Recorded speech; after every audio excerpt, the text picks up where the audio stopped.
জি ফুটে যদি অমানুষ হয় তা আমি বিল্ডিং দিয়ে করবো। কার বিল্ডিং কে চায়? কিত্ত চাই বিল্ডিং কি আর একটা সাউন্ডের কিছু বলেন? আর যদি এমন হতো যে পৃথিবীতে একমাত্র উনি একটা বিল্ডিং করছে যাতে করে দলে দলে লোক অটো দিয়া সিএনজি দিয়ে আইয়া সাইয়া যাইতে আছে, আল্লাহু আকবার, বিল্ডিং করছে।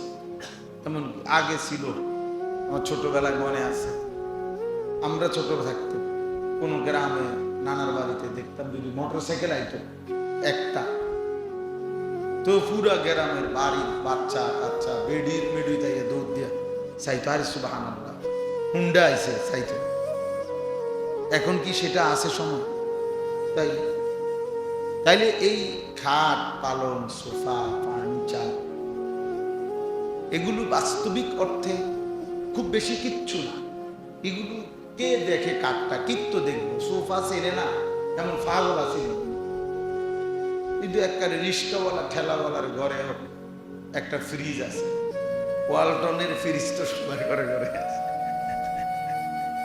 তাইলে এগুলো যেগুলো নিত্য প্রয়োজনীয় জিনিস, এগুলো সবার ঘরেই এখন আছে।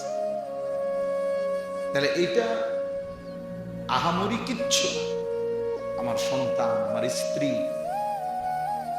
আমার পরিবারের সদস্যগুলো, এটা হলো আমার মূল বিষয়। উল্লেখ করার বিষয় যে আমার ছেলেরা নামাজ পড়ে, আমার মেয়েরা পর্দা করে, আমার ঘরওয়ালা সবাই আল্লাহর কোরআন পড়তে পারে, এটা হলো সফলতা। এটা কিছু বলার মতো কথা। আমি আল্লাহর রহমতে আপনার দোয়ায় দুইটা সোফা বানাইছি, দোয়া করে কিতা দোয়া করতে সোফা বানাইছে, আর মানুষের সব পুল বানাইছে, আমনে একটা সোফা বানাইছে। এটার মধ্যে দোয়া করেন, একটা বিল্ডিং করছি, এটার দোয়ার কিতা আছে না বলেন? এটা কিতা দোয়া করতো? দোয়া করেন সামনের সোমবারে ছাদ ডালাই, ছাদ ডালাই এবার দোয়া কি বলো? ছাদ ডালাই তো ছাদ ডালাই, এটার এবার দোয়া করতো কিতা? মানে খাস করে আমার কাছে মানে খাস করে হুজুর দোয়া করে কি খাস দোয়া মানে? মানে এমন ভাবে যেন ডালাই হয়, যেন সাফে নিচে ফুলে যায়, খাস ভাবে একদম যেন ছাদ ভাঙ্গা পড়ে, ছাদের লেগে খাস দোয়া করত। মোটরসাইকেলের জন্য মোটরসাইকেল কিনছে, এটা লেগে খাস করে দোয়া করত। আফসোসের বিষয়, কি জন্য দোয়া চাইবে মুসলমান সেটাও বুঝে।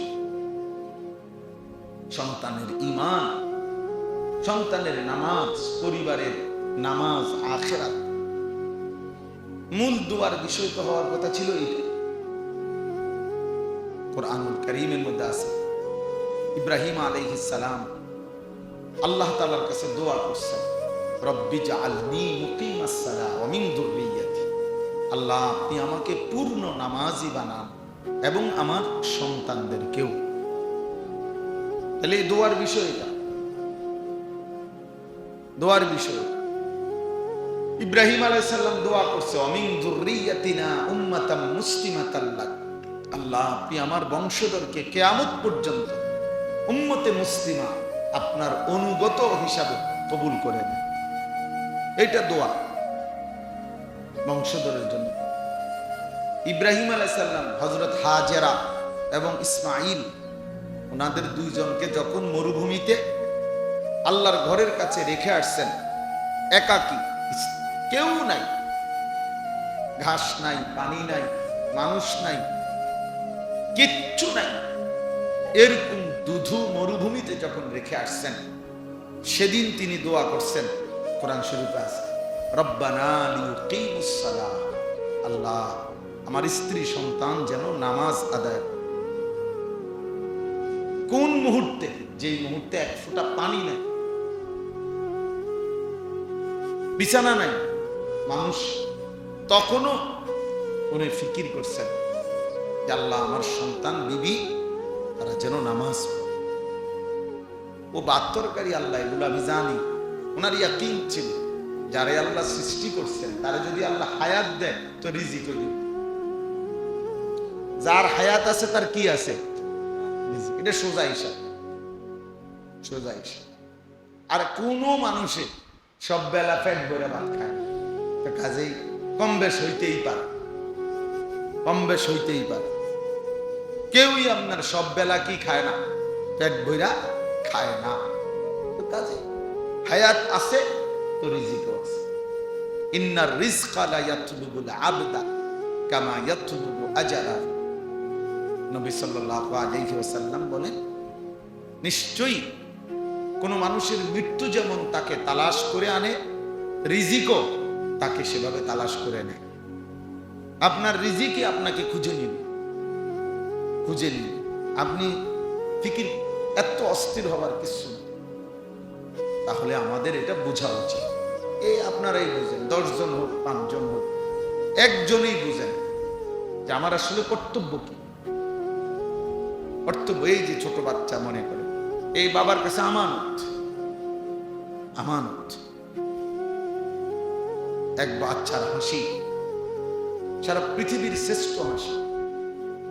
কোনো বাবা কোনো মা যখন ছোট্ট মাসুম বাচ্চার হাসি দেখে, তো এক বাচ্চার হাসি সারা পৃথিবীর সব সুন্দরের চাইতে আমার কাছে মনে হয় কোটি গুণ বেশি সুন্দর। পবিত্র হাসি, গুণামুক্ত হাসি, গুণামুক্ত, কারণ সে মাসুম, সে নিষ্পাপ।